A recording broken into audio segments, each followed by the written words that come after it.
Okay, let's talk about generative AI. I mean, we have to, right? This is the technology that's already everywhere. It's writing our emails, it's creating incredible art, it's even reshaping science. This isn't science fiction anymore, it's a revolution happening in real time. But, and this is a huge but, beneath all that incredible power, there's this one nagging question.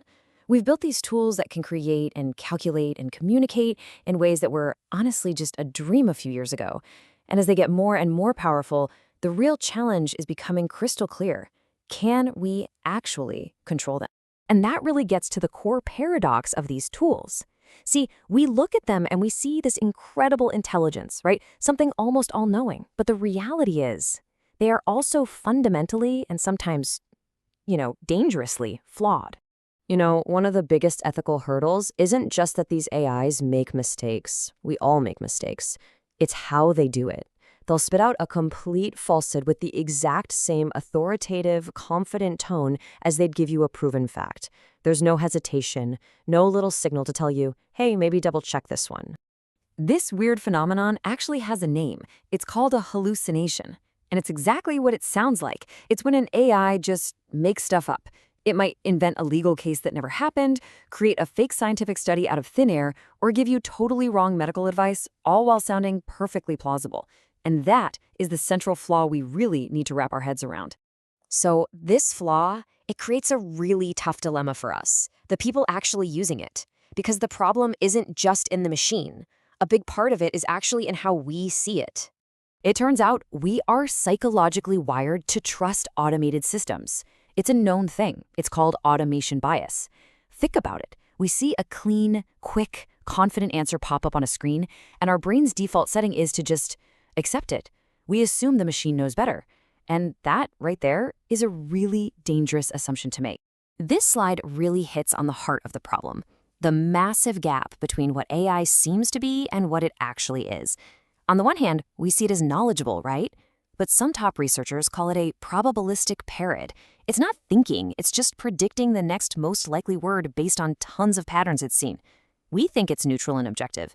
But really, it's just a mirror reflecting all the biases floating around in its training data.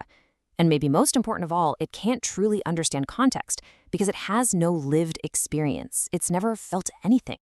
And look, over-relying on this flawed tool, it comes with a very personal cost. It can lead to what you might call intellectual passivity, where we just stop thinking critically for ourselves. We start outsourcing our brain power. And we risk losing not just important skills, but also the genuine human connections that come from real communication.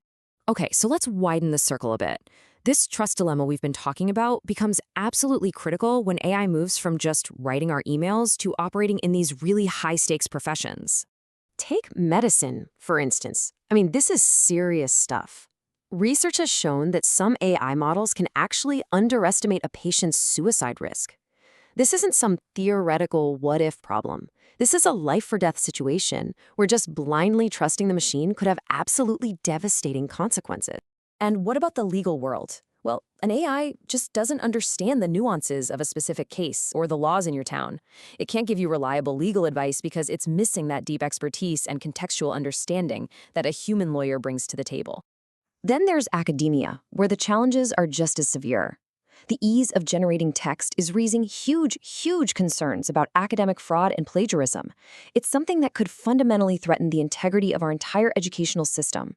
So all of this really boils down to one single non-negotiable principle.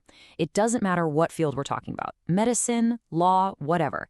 Information generated by an AI must be reviewed and validated by a qualified human professional before it's used to make any kind of important decision, period.